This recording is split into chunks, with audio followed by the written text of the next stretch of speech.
All right, I'm going to start up again. Now, what I have on the screen right now, this is John over there. This is John's schedule for fall. So you can see that he's basically here between 8 and noon. All right, he's here basically between 8 and noon, Monday through Thursday.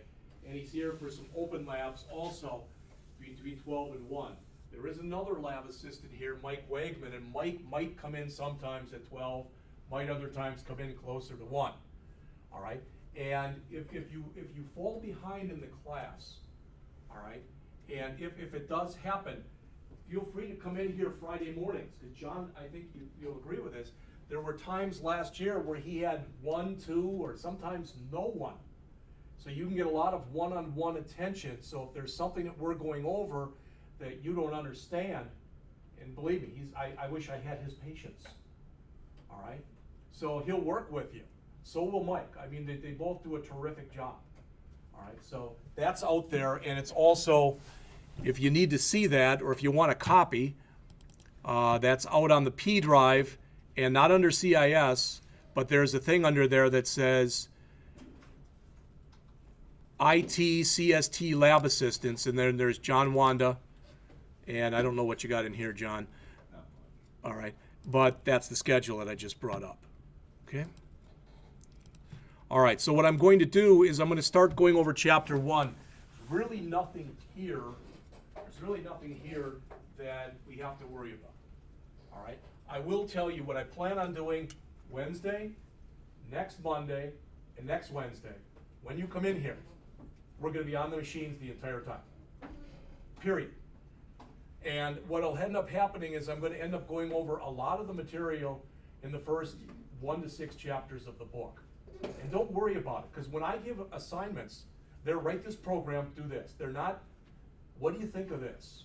What's your favorite color? They're nothing like that, okay? And they're not, there are exercises at the end of the chapters, but the answers are all in the book.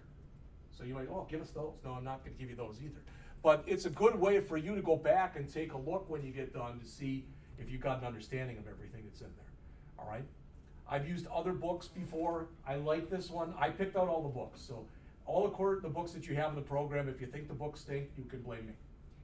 All right? I mean, don't blame Denny if you're taking a class with him. Don't blame Jim Schmidt if you're taking any classes with him. All right? Now, I will tell you with the book for the 157 class for the website development, Jim has used an earlier version of that before, and that's why I picked that book, because he told me he had a comfort level with it. But it's not a bad book. All right. Okay, so Chapter 1, JavaScript is more than you think. Again, I don't like to read to you, so these are your objectives. Probably the key one that's in here for now is understand where JavaScript fits within a web page. And we'll talk about all this throughout the rest of the class today. I'll finish this before and whenever I'm done, we're done. All right? So if you want to read this, you can read it yourselves on where JavaScript came from. I mean, it's fairly interesting stuff, all right? But I don't see the reason to go over it. I do want to talk to you a little bit about this, and you may or may not have heard this before. This is an acronym. DOM is short for Document Object Model. Every time you create a web page, all right, what happens basically behind the scenes, and it's more or less, for lack of better words, it's invisible, all right, but a document object model for that page gets created. If you can learn how to use the DOM, you can do anything with a web page, really anything. And if you say, I don't understand, well, you shouldn't the first day of class. But we will look at a lot of this stuff in detail. The DOM stuff isn't until about halfway into the book. I think it comes in about chapters 10 and then again on 11 and 13 or something like that. And you won't be, people always say, you know, when I get out of here, am I going to be an expert on this? I don't think anybody's an expert on anything. All right, now we had a guy who, he left here at Blackhawk. He's the Chief Information Security Officer at Data Dimensions, a friend of mine, Doug. He would tell you that he doesn't know everything about some things. But he's the only guy I know who thinks he knows everything about some things. All right? I mean, I'm constantly learning. So they talk about the DOM here, and I'll let you read that yourselves. as you have an interest to do so. So let's just jump down to here. So I'm on, looks like page 6 down near the bottom. All right. You've got to look at it this way. If you've got a web page, so this is your screen, and you bring up this web page, all right? And let's assume, for lack of better words, that you're out on a site. I can go out to a site, it doesn't matter. But let's say that you're on Amazon's site, okay? And you're going to see a bunch of stuff here that's going to have all your menus and the like, and you'll have some product pictures here, and you'll have some other stuff. All right, so if you've never gone out to Amazon before, it's an adventure. And whether you realize this or not, when you go out there, it'll say up in the address bar, it'll say something like http://www.amazon.com. That's not really that important. The important thing is when you go in like that, you're an anonymous user. Even if you're logged in, you're an anonymous user to Amazon. So now I'm out there and it shows me this really cool looking book that I gotta have.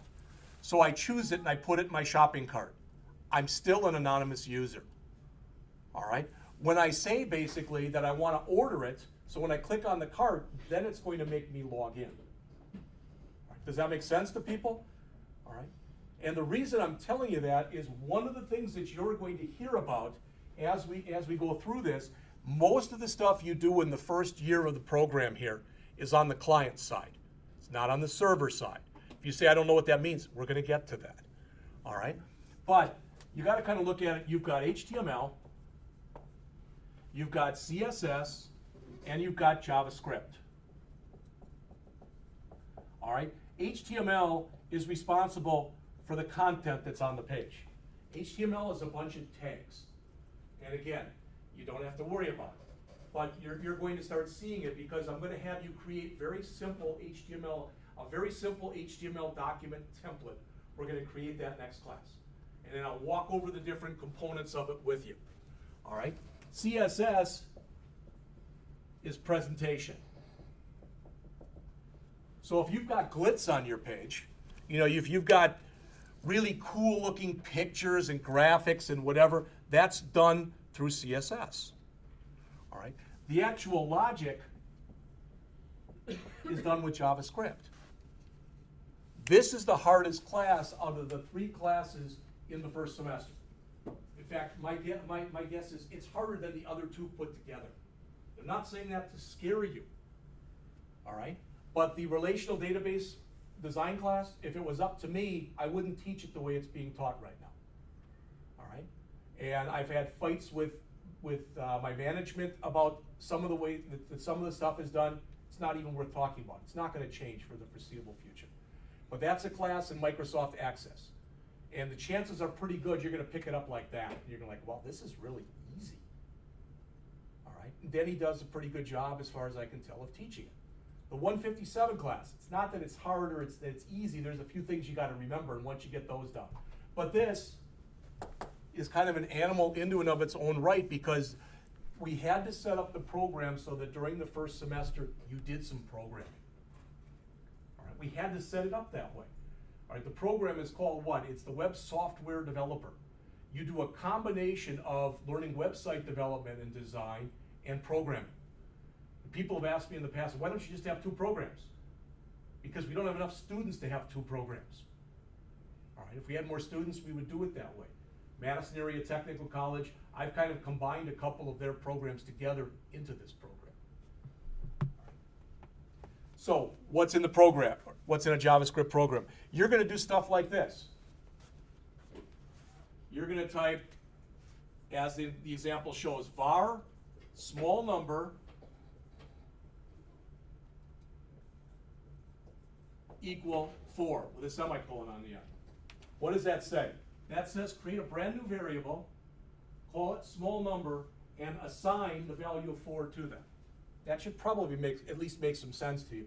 Most of us read it as small number equal 4, but equal really means assignment in the computer world. All right, so it's saying assign that value on the right to what you call on the left. Now, JavaScript is really forgiving. It's really, really forgiving. What do I mean? JavaScript doesn't care if you leave that off and if you leave that off. it'll still work. All right, that's the good news. Bad news is I care.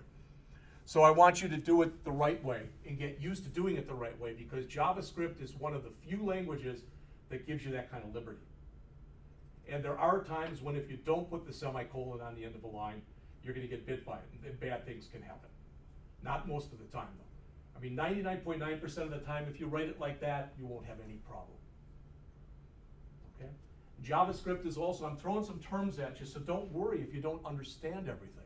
But JavaScript is also what's called a loosely typed language.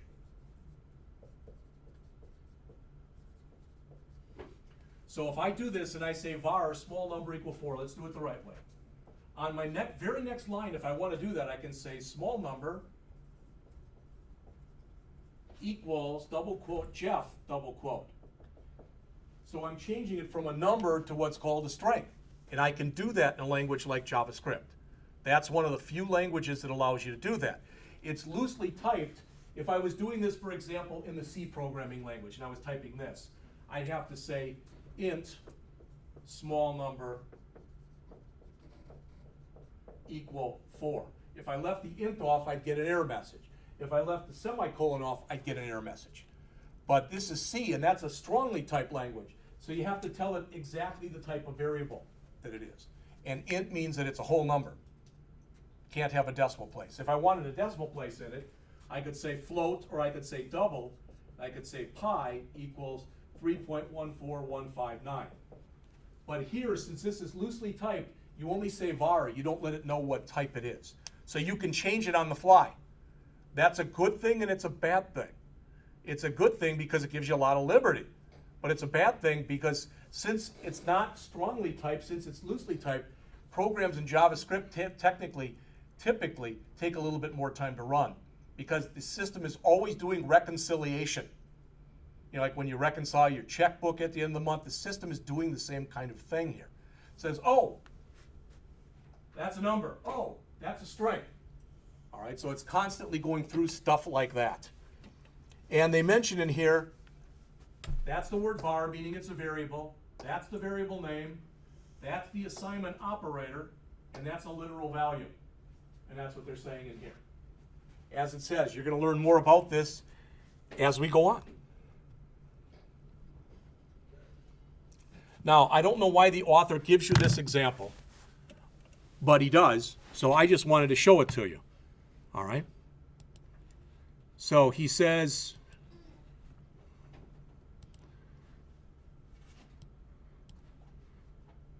literally right in your address bar like this, type in JavaScript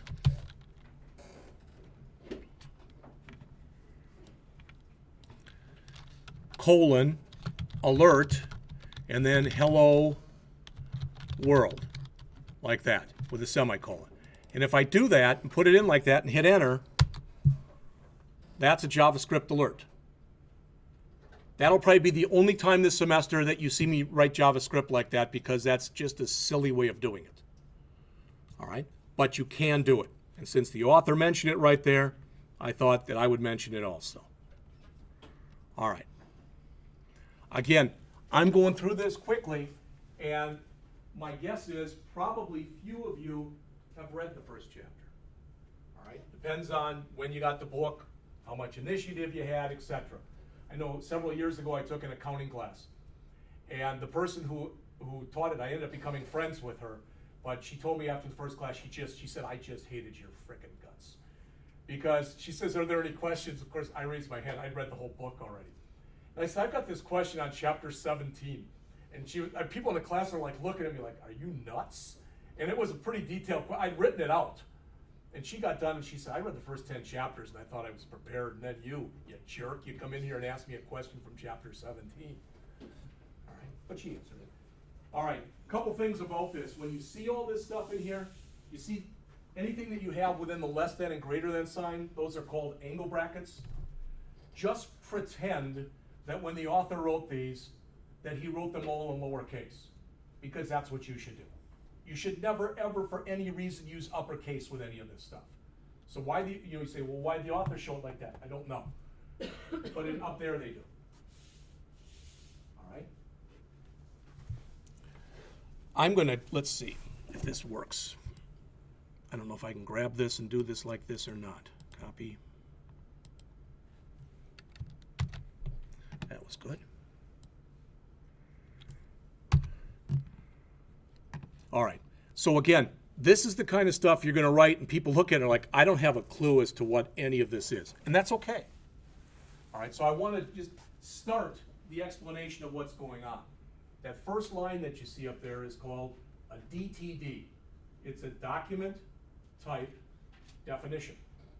And you might not think very much of it one way or the other, but you're lucky because the version of HTML we're using is HTML5.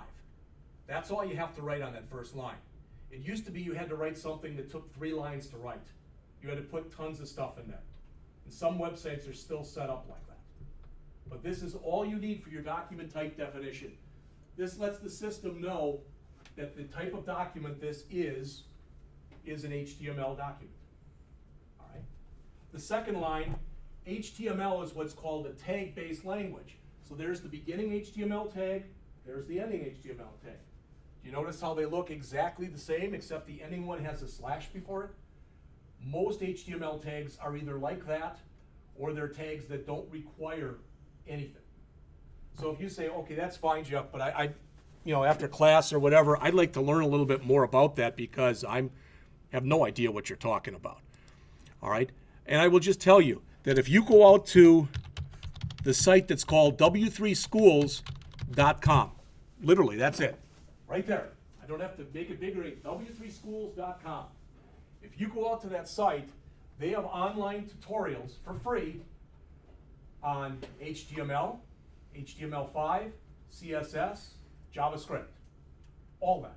And later on in the semester, we're gonna touch on jQuery, which is a JavaScript library. They have a free tutorial for that too. They all have code examples, and they have little try it windows where you can sit there and you can see the code. You click the button that says result, and it shows you on the other side of the screen. You can go in there and change it. They even encourage you to copy their code and use it if it helps you. There are plenty of really good websites out there, but this is a really great learning type of website, just w3schools.com. So if I go out to w3schools.com and after it I type in /JavaScript. Okay, make me a liar. All right, tutorials, learn JavaScript. Oh, it's JS. Okay. There's a JavaScript tutorial. And there's a lot of stuff in it. So if you fall behind in here or if you're confused, that's a great thing to just step through. All right, and as I said, not only is there a JavaScript, which is under JS, there's a CSS, and there's an HTML. I think there's an HTML and an HTML5, but I don't remember. No, maybe it's just under HTML. So all that stuff is there. It is an HTML5 tutorial. So if you want to learn more, that's a place that you can go. All right? All right. Then underneath or in between your HTML tags, the first set of tags you have are the ones in here. Anything that goes into what's called a head section does not appear on the web page itself. All right? It might appear up here in the title bar or whatever, but it doesn't appear on the page itself. So what this says, where it says a web page title, that means way up on the top of your screen in the little tab, that'll be the name of it. All right? And then right here, it's the same code as right here. They're showing you 2 ways that you can put JavaScript into a program. You can put it in either in the head section or in the body section. All right? Some books recommend that you put it in the head section, so it's there from the beginning. Other books recommend that you put it in the body section because the head loads first and then the body loads. So if you have anything in here that needs to reference something up here, it's already been loaded into the machine. All right, then we're pretty much going to probably do it this way. Okay? And then you've got your body section. That's the stuff that appears on the web page. That was very quick, but I just wanted you to see we're going to create a template like this as a class. Anything that I do, because people will tell me, they'll say things like, well, geez, Jeff, I want to do well in this class, but I can't type. All right? My first reaction is, well, then learn. All right? And there are plenty of tutors and other stuff out there. But notice here, I just copied that right from out of the book. I'm going to save this. And when you save a file that's an HTML file, you have to save it with an HTML extension. So I'm going to call this jsexample.html. All right, you'll notice with the editor that I'm using, and I'm going to ask that you use the same one, at least when we start, it color codes. Then when I go run, and I tell it to run it in a browser, it says hello world. Not really grand and glorious, doesn't do very much. But that example that they show right there is taken from your book on page 8. All right? And it's writing stuff to the web page. We're going to be doing a ton of that stuff. And what I did last year, and I'm going to do it with you guys also, is we're basically going to write the equivalent of almost like a payroll system. And it's going to start real simple. It's going to ask you to enter your name. And after we get that done, it'll say, how many hours did you work? And after you get that done, it'll say, how much did you make an hour? And when you put all that in, boom. So if you say I work 40 hours, I make $10 an hour, it'll come back and say your gross pay is $400. Very simple. Then we'll add stuff to it as we go on. All right, but we'll start real simplistically.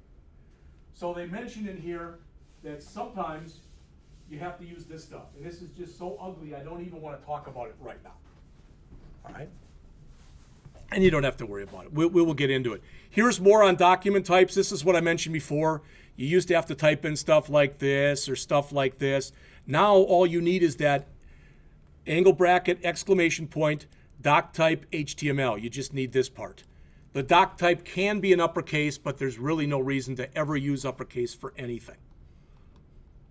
All right. So what can JavaScript do? It can do a lot of different stuff.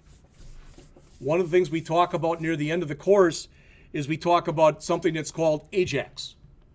And I don't know if you've ever done this before. I mean, I could show you a real simple example, the simplest example I can think of. All right, so I want to tell you about JavaScript. What's the system doing right there? It's doing what's called auto-suggest. So it knows right now that whatever I'm looking for has to start with J.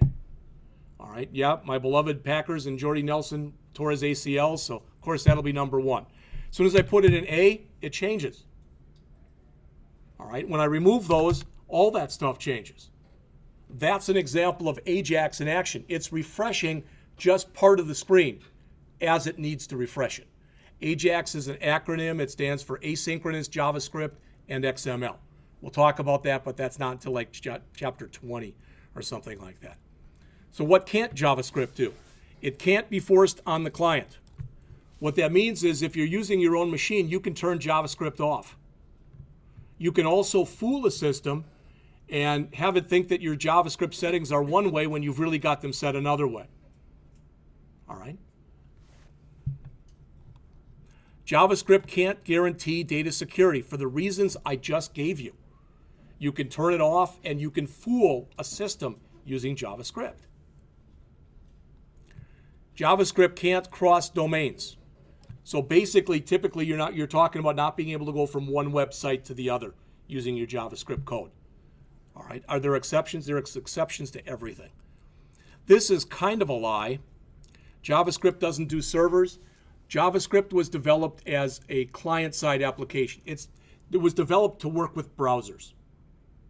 All right. But some applications can use JavaScript on the server. They give you some tips here for using JavaScript. Notice here, a well-designed website does the following. Number 1, emphasizes form versus function. You can read all that yourselves. It's this.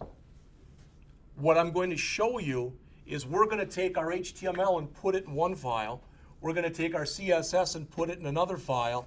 And we're going to take our JavaScript and put it in another file. Now we'll have a line that will, in here, that will link these files in, but it'll just be a line. That way, if we've got a problem with our presentation, we know what file to go to. If we have a problem with our logic, we know what file to go to. And if we have a problem with the content, we know what file to go to. That's the way you should write code. That's the way you should create a website. Not everybody does that. All right, you see those things. I remember seeing that thing on TV. I think it was for Wix.com or one of those places where this guy is reading one of those learn to build a website in 24 hours. And he says, we are going to build a website. And a lot of those books, that are out there, they say, oh, don't worry about it. Just put everything in the same file. It's not really a good idea to do it. I'm trying to teach you best practices from the get-go. All right? All right. Follow standards. Standards were written for a reason. It might make your life a little bit harder, but in the end, it'll make your site better. One of the things that you're bound to hear, especially in the 157 class, is you'll start talking about accessibility. All right? And ADA, which is the American Disabilities Act. If you are writing a website, especially if it's like a government site or whatever, you have to write it in a certain way. If you leave accessibility features out, they can literally close it down or fine you or do other things to you. Right. Sometimes when you go and you run something, it looks one way in one browser, so it might look one way in Firefox, and it might look another way in IE. And it might look a third way in Google Chrome. And it might even look different in different versions of the same browser. Use appropriate technologies for appropriate times. All right. My guess is that most of you in here probably know what Flash is. All right. But you may or may not know that basically Apple has said Flash sucks and we're not going to use it in any of our products. All right. So they consider it an inappropriate technology, especially for the world of iPads and iPhones. All right. Yes.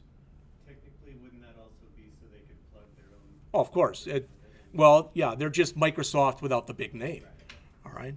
Yes. Their own proprietary. They have their own. Well, the question was, do they have their own? And yes and no. One of the reasons that HTML5 was written was because, especially with audio and video, people didn't want to have to use plugins and third-party things. So the idea is now there are audio and there are video tags available in HTML5, all right, where you can do the stuff a lot simpler. That's the good news. The bad news is a lot of browsers still don't support them. There's actually a very cool site out there, and I'll just let you see this, and it literally is called caniuse.com.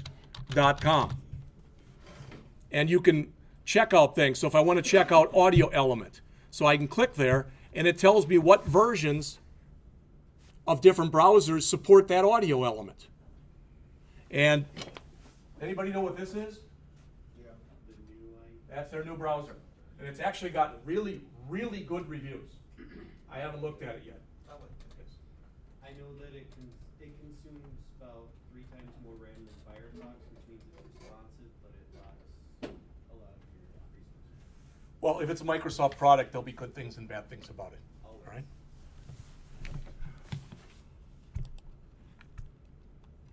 So they talk here about where JavaScript fits into the main scheme of things. And again, much of it goes back to this right here. All right? And they'll talk in the book about 2 different things. They'll talk about progressive enhancement and graceful degradation. And with progressive enhancement, what a lot of times what people end up doing is they build their website and make it as simple as possible. So you design your site as though the people who are looking at it don't even have JavaScript and don't even have CSS. So you got a lot of text all over the place. All right, and then you build it up. And then you say, well, if you've got CSS, now you can use this. And if you've got HTML, now you can use this. All right, and everybody has HTML, but if you have HTML5, now you can use even more stuff. All right, that's progressively enhancing. Graceful degradation goes the other way. And it says it assumes you have everything. And if you don't, it tries to provide an alternative for you so that at least it looks acceptable on the page. All right? And they'll talk about unobtrusive JavaScript. That's what you're going to learn in here. All right. What browser should the site support? Well, let's be honest here. Ideally, every browser that ever has existed or will exist. All right. And then came Windows 8, and that's where they ended. These exercises here, I'm not going to ever ask you to do any of them. You don't have to. If you do want to, the Appendix A that's at the end of the book has the answer to these exercises. All right? So what we're going to do then if you get a chance, just page through the first few chapters between now and Wednesday. If you don't get a chance, fine. But as soon as you get in here, I'm gonna say, now, I want you to do this. And we're gonna spend part of the period on Wednesday, if Terry's got the virtual desktops all figured out, I'm gonna show you exactly how to load the virtual desktops on your machines and what you have to do if you wanna load it on your machines at home, etc.